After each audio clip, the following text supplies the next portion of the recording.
Hi, this is Janice with the Fleurs. Welcome back into the studio today. We are going to be making these adorable heart-shaped pot holders perfect for your kitchen Valentine. If that's something you'd like to do, please stay tuned and we'll walk you through the tutorial. I have selected for this project, which is super scrap friendly, some really cute little Valentine fabrics that I have sitting around, really just red and pink varieties. You can use anything you want. It is very scrap friendly. We are going to cut up the strips into 2.5-inch widths and make some squares as well. So you really need minimal fabric for this. You can do it to make it for your Valentine and use red and pink prints like I did here, or you could make it to whatever theme your kitchen is or whatever colors you prefer. Start by ironing your fabric and making it nice and straight, and that will really help you out to when we go to cut, especially if you are working with scraps. You want to make sure that they're pressed so they're easy to cut. I also found a piece that will work for my tab in my scrap bin, so that was great. I am trimming off the bottom here and kind of bumped it, so it's okay. If you're not perfect at this, don't let it get you down. You just need to be as accurate as possible. So I went back and I retrimmed that up. Sometimes it's a little awkward with these camera angles to try to trim everything. But like I said, we are going to do a lot of 2.5-inch strips. So if you have a lot of those in your stash for making bindings, or if you have a packet of jelly roll that you want to cut into, that is the width that we're going to use. And then there's several different lengths. So here I'm cutting it at 7 inches by 2.5 inches, and then the last pieces are 2.5 inches wide by 9 inches long. And it just so happened that my pieces measured that, so hooray, it almost never works out. And you'll need 2 sets of those for each pot holder. This is the heart that we just cut for. Next, you'll need to create 2 pieces that are 6 inches high by approximately 9 inches long. And these are going to be for the little pocket that will go on the back. So whatever piece will get you there. You can use the same fabric that you're going to use for your backing, or you can use anything that coordinates with the front. You're also going to need several strips that are 2.5 inches wide by the entire length of fabric, or several pieces that you are going to put together to create your binding that will go around the outside. Again, you can use up scraps for this, or you can use a coordinating piece from your jelly roll if you are working with that.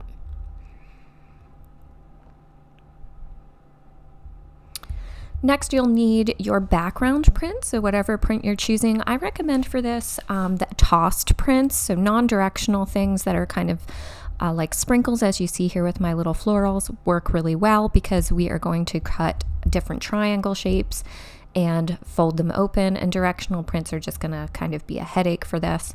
So something that either is non-directional, you could use a solid, or again, you could use something like this that's more of like a tossed print, that it doesn't matter where it goes. And you are going to need 20 2.5-inch square pieces for both if you do a set. If you do one, you'll just need 10. So cut yourself several of those. And you'll also need a piece for the backing, and that will need to be a 9 by 9 inch square. So if you're making 2, you'll need 2 9 by 9 inch pieces. If you're making just one, you'll just need 9 by 9 square. This allows a little bit of room around the outside so that you can quilt it and then trim your block down to size. And then you'll need a little piece of fabric that can be the lining for the interior of your pocket. You can use whatever you have on hand. I had this random scrap of Kona red, but it does not need to be your prettiest piece of fabric. It can be anything that coordinates well enough that when you see down into the pocket, you're happy with that. It could also just be plain muslin. This will be inside of something. So there's just what I have left from things that I trimmed, so that's excellent. They'll go in the scrap bin. Then in addition to that, you'll need 2 pieces of interfacing that also measure 6 by 9. You'll need Insul Bright that can be 9 by 9 inch squares. there's the backing. I also have pieces for the loop there that is 2.5 folded in half to make a binding. There's binding and all the pieces we cut earlier. Then you're going to draw diagonal lines from corner to corner, from top corner to opposite corner, bottom corner, for all pieces of your little squares, because we are going to use those minus 4. 4 squares will just be whole. So out of the 20, you need to do 16 with those diagonal lines. Then you're going to lay out your strips. You'll have the 7-inch strips and you'll have the 9-inch strips, and you can follow along with the diagram that is in the pattern. Oh yes, if I didn't mention it before, I have the pattern for this on sale on my Etsy shop. I will link that down below, and it will give you all of the specific cuts and how to put everything together with very detailed directions as well as diagrams, and for laying things out here. On this part, I just looked at my diagram and pinned the pins in the part that are eventually going to stay attached. So we are going to sew down through these diagonal lines, and then when you open it up, you'll have cropped the corner and created the little notches on your heart. So you can see there sort of how the centerpiece comes together, and it creates a heart point at the bottom and the little divot in the top.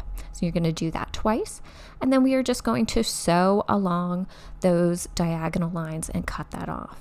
So here I've folded my pieces of tabs in half, and then I've folded those raw edges into the center, and I'm just sewing along that one edge to complete the tab. And these are approximately 4 inches long. You can make them however long you want them to be. Then we are going to sew through all of those diagonal lines. And it really does not matter what order you sew your diagonal lines. You're just going to sew right on those lines that you drew, removing any pins as you go.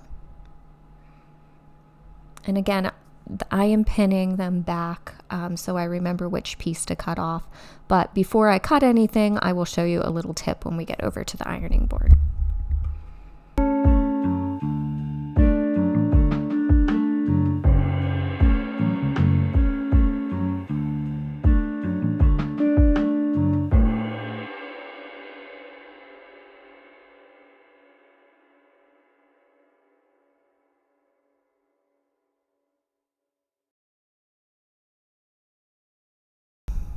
So again, we're just finishing up sewing through all of those diagonal pieces, and then we are going to move on to creating the pockets. So you'll want to put your exterior fabric lined on top of your interior fabric, which has the interfacing affixed to the back. I just follow manufacturer's instructions to do that. So whatever brand of interfacing you prefer, it will have directions and you just follow there. Then I am sewing along the top of all of those pieces 1/4 inch, and then we're going to open that up and it creates a really nice fold there at the top. So you can finger press, or I prefer to take it over to the machine and press that so I get a nice crisp line. And then we are going to also cut apart all of the little strips and squares that we diagonally sewed, so that we can take everything over to our machine. We're going to flip these pockets over so all of the pretty sides are coming out, and fold them in half and make a really nice hard press right along that folded edge.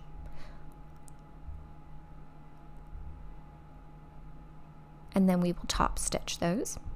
So you can see the exterior, the interfacing on the inside, and then the interior lining. Next, for the all of the strips of the heart, I am going to press them open and out.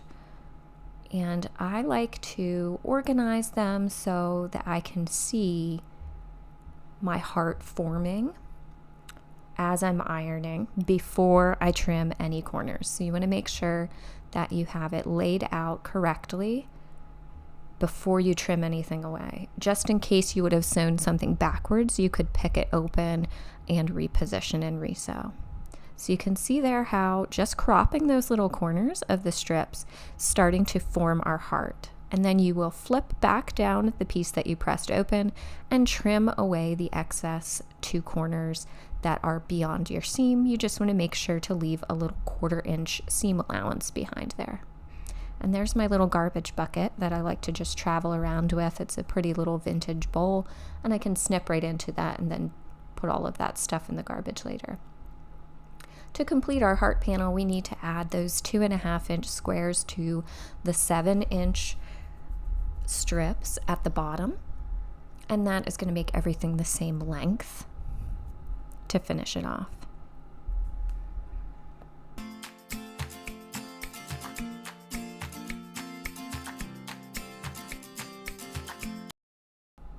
Once you've sewn those 2.5 inch squares to the bottom, we're just going to come back and press everything out and make sure that it's ready now to sew together. And I'm just going to start by grouping the 9 inch center of the heart with the 7 inch center or edge piece, excuse me. And I'm lining them up with the angles. So I'm making sure to line my angles up there the best that I can so that when I piece it together, it looks like a continuous heart and it doesn't have any points that are jagging off either side. You'll see later I kind of messed that up on one, but it doesn't matter. And then you are going to sew down those sides to join them together. And then I like to press my seam open here. You can press it however you like, to one side or the other. It really doesn't matter for this. And you can see now we have 2 halves of our heart.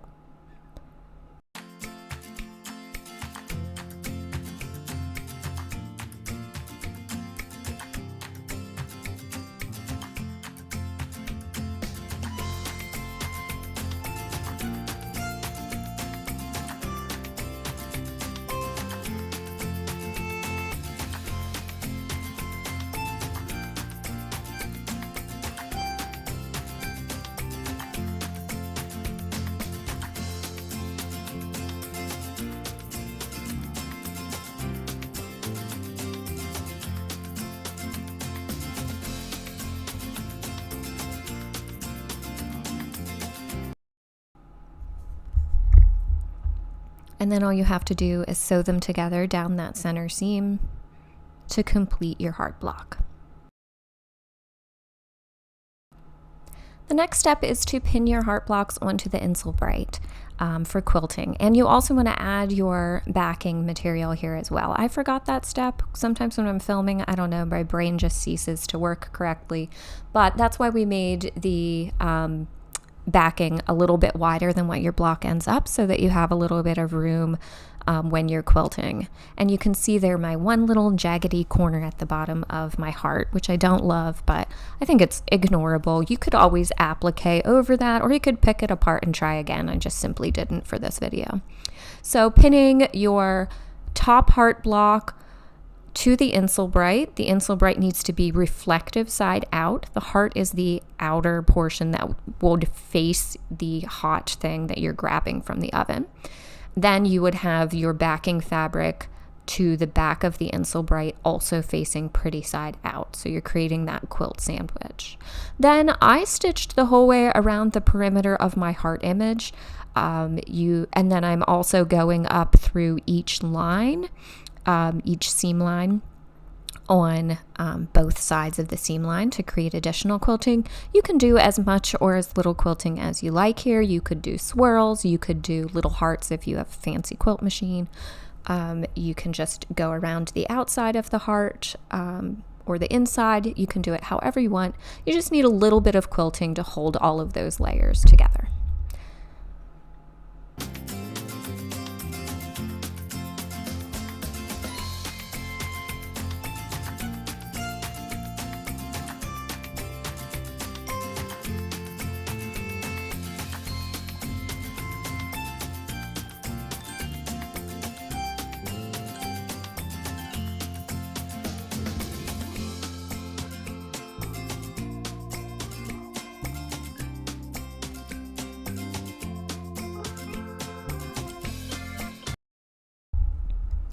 Once you have completed your quilting, you're going to take it over to your mat and trim everything up. I like to line my acrylic ruler up with the seams that I have sewn, and then use that as my guide to straighten everything out. And then once I get a nice straight edge, I use the straight edge as well as the seams to square it all up.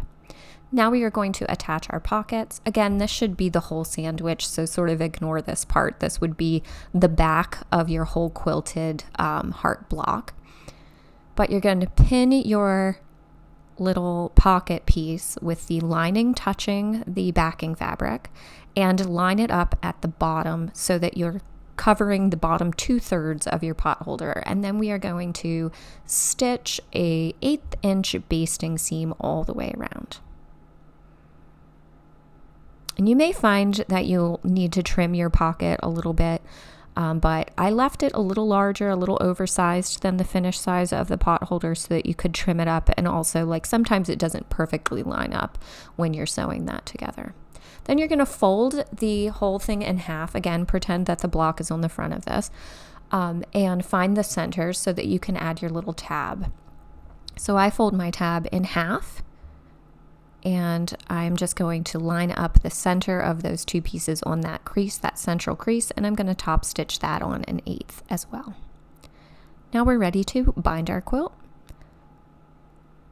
So just like you're binding a quilt, you are going to lay your your batting strips down with all of the raw sides together along the outside and your folded edge in toward the center, and just going to stitch around the outside of that. When I get to the corners, I like to miter, so I fold up my binding strip with the edge of my piece, and then I bring it back down, and this creates a little tiny triangular pocket that allows you to flip that over at the end, and it creates a really nice pointed mitered corner. You'll see that when we get to that part. And then you just stitch around and continue on until you get around the entire perimeter of your pot holder.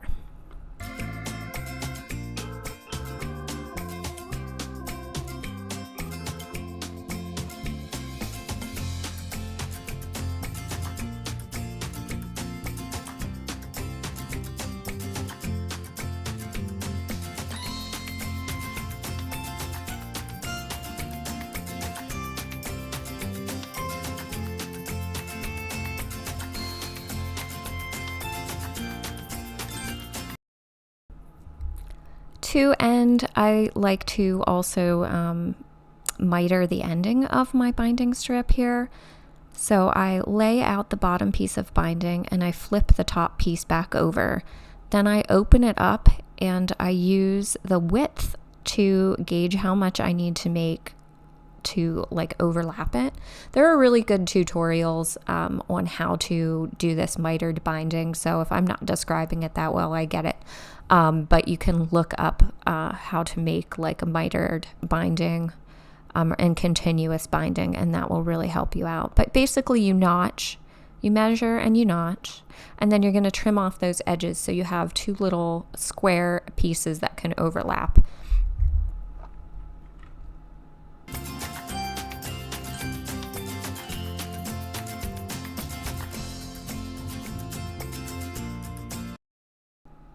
Then once you've gotten those trimmed to size, and I should have left a little bit more room. It's definitely easier if you leave enough room to flatten this piece the whole way out. But on these pot holders, that can be a little tricky to find a length that's long enough. But you're going to line up the one corner with the little notch and the outside corner with the outside corner of the square underneath of it. And here I'm going to show you a little inset of that so you can see it a lot better than you can see it here. So I have that folded in half, my pot holder, and then you're going to line them up so you're creating this little V, and you can see here that the exterior corner of the one is lined up, and then the notches, and when you flip that over, you have it on the diagonal there. So it makes it so that your binding is not as bulky through that seam. See how it kind of offsets the seam there? And again, there are really great tutorials on this, and I could do a longer tutorial and try to get better angles, but for the purpose of this video, it's, that's all I could do today. Then you're going to smoothen it out and sew that closed to just finish it. And then you'll flip those over. I like to press at this point as well, just to get a really nice crisp edge to my binding, and it helps you fold it over. So we're going to roll it over the sides, and then we're going to use those little extra pockets to fold the fabric. So first you're going to smooth it along the one side, and it creates the little triangle, and then you fold that little triangle down on that on the opposite side, and they come together and they form a nice little mitered corner there. Then I like to put some pins down into that corner to hold everything in place, and then I'll move those out of the way while I'm sewing. Okay, we're nearly done. So just gonna throw this back on and top sew down the front of my binding. Of course, you can finish that by hand. I just prefer not to. I'm not really like a big by hand binding sewer. You can do zigzags. You could use a fun little sewing print on your machine if you have something like that. It's completely up to you how you want to finish it off, but you're just going to sew that the rest of the way down. Make sure that you flip your little tab up so that it doesn't get caught underneath of anything there at the end. So you want to be able to hang it. And you're just going to finish sewing all the way around until you've completed it.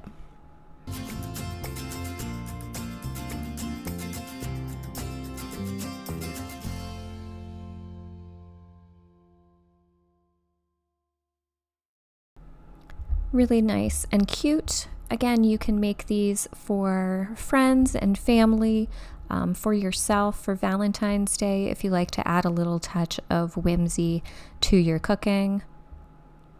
And they work really nicely just to grab things out of the oven, and then also so cute to sit things down. I hope you enjoyed today's tutorial. Thank you so much. Please like and subscribe. Again, the pattern for the pot holders is linked down below. It is perfect for Valentine's Day. Don't forget to like and subscribe. See you next time. Have a great day.